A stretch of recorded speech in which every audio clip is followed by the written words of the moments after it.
Análisis inútiles durante el insomnio.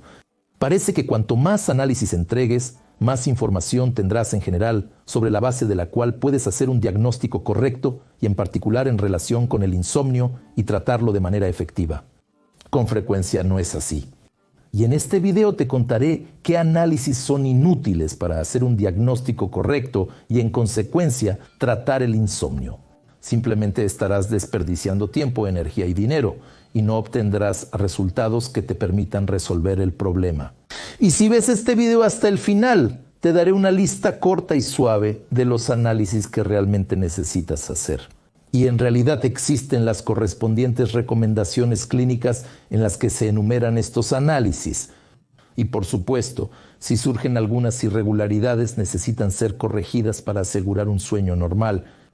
La melatonina, conocida como la hormona del sueño, es crucial para dormir. Si se produce, la persona duerme, si no, hay una irregularidad y la persona no duerme. Pero como dicen, el diablo está en los detalles. En primer lugar, para ver el perfil de la melatonina, que no se produce constantemente en nosotros, tiene lo que se llama un ritmo circadiano.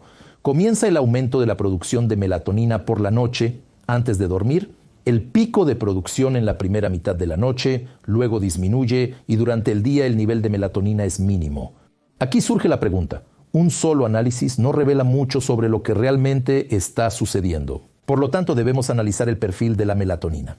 Pero además, ahora prácticamente no hay laboratorios o análisis estandarizados serios.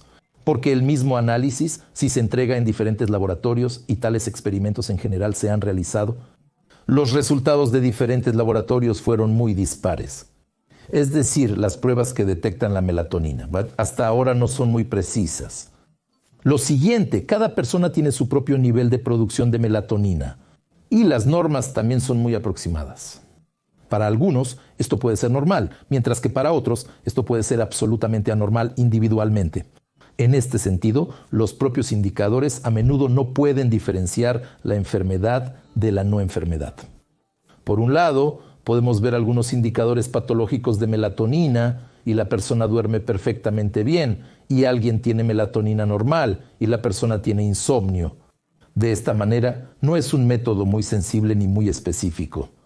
Además, el proceso de muestreo, ya sea sangre o saliva, si se recolecta incorrectamente y la persona tiene periodontitis con sangrado de encías, contaminando la saliva con sangre, los resultados serán completamente incorrectos. Ahora no tiene sentido hacer un análisis de melatonina, y más aún, subrayo que en ninguna de las recomendaciones clínicas de la Academia Americana de Medicina del Sueño, europeas, rusas, no hay indicaciones para hacer un análisis de melatonina y hacer conclusiones clínicas sobre cómo tratar a una persona a partir de ahí. Algunas personas con insomnio empiezan a tomar melatonina por su cuenta. ¿Hasta qué punto es necesario hacer esto o es peligroso? Aquí hay un punto interesante. Por un lado, se podría decir que la automedicación no es algo bueno en general y que por supuesto deberías consultar a un médico.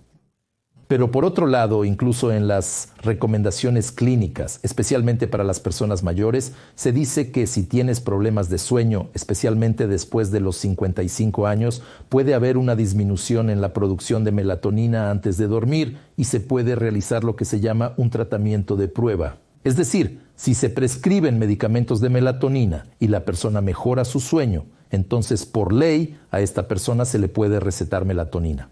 Por lo tanto, la aplicación de prueba de melatonina es bastante posible. Y si el efecto persiste, entonces se puede continuar usando la melatonina. Por lo tanto, la conclusión sobre la melatonina es que no es necesario hacer análisis de melatonina al tomar una decisión sobre este u otros métodos de tratamiento del insomnio. El segundo es el cortisol, obviamente es una hormona del estrés, y si hay mucho puede llevar a un aumento en la excitabilidad del sistema nervioso. El grado de excitabilidad aumenta con la edad y así sucesivamente y puede deteriorar el sueño. Hay una investigación que muestra que en pacientes con insomnio la concentración de cortisol aumenta, pero la situación es casi la misma con la melatonina. En primer lugar, el cortisol puede ser liberado en la sangre casi instantáneamente por el análisis en sí, que puede causar, ya sabes, el síndrome de la bata blanca. Vio a un hombre en una bata blanca, aquí tienes un aumento en el cortisol o una pequeña carga física o algún estrés o alguna mala noticia, todo puede cambiar el nivel de cortisol en la sangre. Si nos enfocamos en otras enfermedades donde el cortisol aumenta drásticamente, como en las enfermedades suprarrenales, se pueden observar estos efectos. Pero si hablamos de insomnio, tampoco hay ninguna indicación en las recomendaciones clínicas sobre la necesidad de monitorear el cortisol para hacer un diagnóstico y prescribir un tratamiento. Así que una vez más, subrayo que esto no es un análisis estándar cuando una persona viene a una consulta con insomnio. Probablemente puedo expresar, y nosotros, los endocrinólogos, nutricionistas, etcétera, que en su opinión, sí, esto es extremadamente importante, pero todavía trato de basarme en serios estudios clínicos, sobre la base de los cuales se forman las recomendaciones clínicas, las guías clínicas. En estas recomendaciones no se incluye el análisis de cortisol. Tercero, adrenalina y noradrenalina. Esto es realmente otro bloque de hormonas del estrés. Son aún más, digamos, sensibles a ciertas influencias externas. Es decir, literalmente algo te asustó y de inmediato liberaste adrenalina. Bueno, estás caminando y un coche detrás de ti ha pitado y de alguna manera te asustó un poco, por así decirlo. La adrenalina se dispara, pero luego disminuye rápidamente. Si te están haciendo un análisis de sangre y le temes a estos procedimientos, tu adrenalina aumentará drásticamente al momento de la extracción. Por lo tanto, también hay que tener mucho cuidado al intentar analizar estas hormonas del estrés, especialmente en relación con el insomnio crónico. Y una vez más, quiero enfatizar que no hay análisis de adrenalina y noradrenalina en ninguna recomendación clínica como necesarios para el diagnóstico de insomnio. Siempre menciono las recomendaciones clínicas.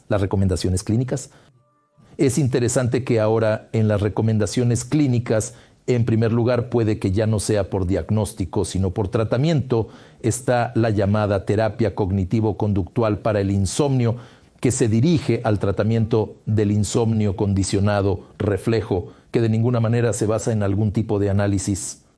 Es una encuesta detallada de una persona que identifica reflejos condicionados negativos, pensamiento negativo, comportamiento desadaptativo y forma de vida.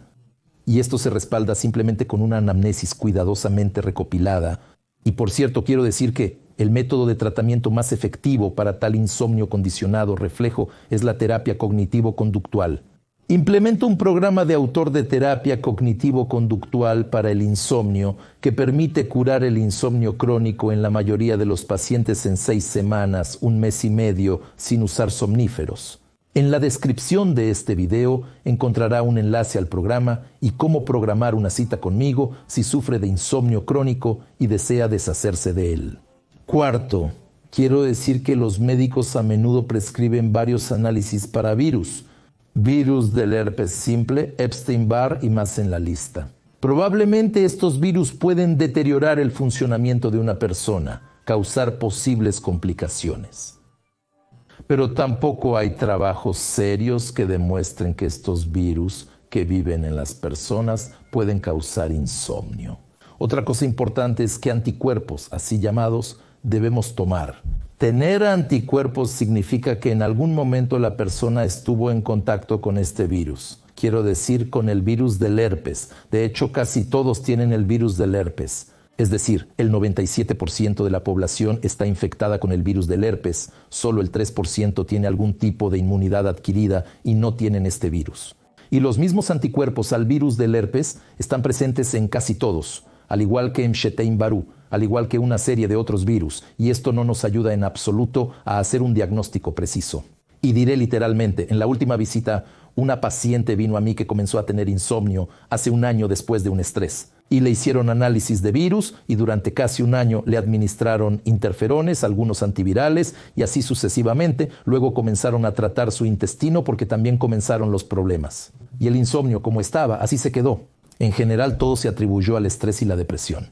Y no tenía ninguna relación con los virus. Otra cosa es que sí, si la infección clínica obvia es viral, digamos el virus del herpes que causa herpes, no serán inmunoglobulinas, sino inmunoglobulinas M. Esto se llama fase aguda, es decir, es una infección primaria o una reinfección. Por lo tanto, generalmente son síntomas clínicos específicos de estas infecciones virales. La mera presencia de estas infecciones virales sin manifestaciones clínicas es poco probable que afecte la calidad del sueño y mucho menos cause insomnio. Por lo tanto, tampoco tiene mucho sentido hacer este gran panel para todos los posibles virus en pacientes con insomnio. Siguiente, microbioma intestinal. En general, hay un buen dicho que dice que el intestino es nuestro segundo cerebro, y allí tenemos, creo, 7 kilogramos de diferentes bacterias viviendo, y virus y así sucesivamente, que han coexistido con el organismo durante muchos millones de años, es decir, tal simbiosis, y que ciertos cambios en este microbioma pueden causar serios problemas con el sueño. Quizás yo niego. En general, si tienes un intestino irritable, diarrea, estreñimiento o síndrome del intestino irritable, es comprensible que esto pueda empeorar la calidad del sueño. Además, diría que a menudo el síndrome del intestino irritable no es un problema con la microbiota, son enfermedades psicosomáticas. Existe el término enfermedad del oso, que se refiere a cuando alguien siente miedo y rápidamente desarrolla diarrea. ¿Qué es lo que tenemos aquí? ¿Las bacterias se han activado en el intestino? No, es una reacción del sistema nervioso vegetativo que aumenta la motilidad intestinal, debilitando las heces o provocando diarrea. O también llamada dispepsia funcional. Una persona apenas come y siente que toda la digestión se ha detenido y apenas deja de comer. Siente una sensación de ardor inmediatamente. También necesita comer algo. Bueno, en general es una patología relacionada con el intestino y esta es también una situación obvia descrita dentro de los mismos estados de ansiedad y depresión cuando el intestino reacciona a la psicopatología.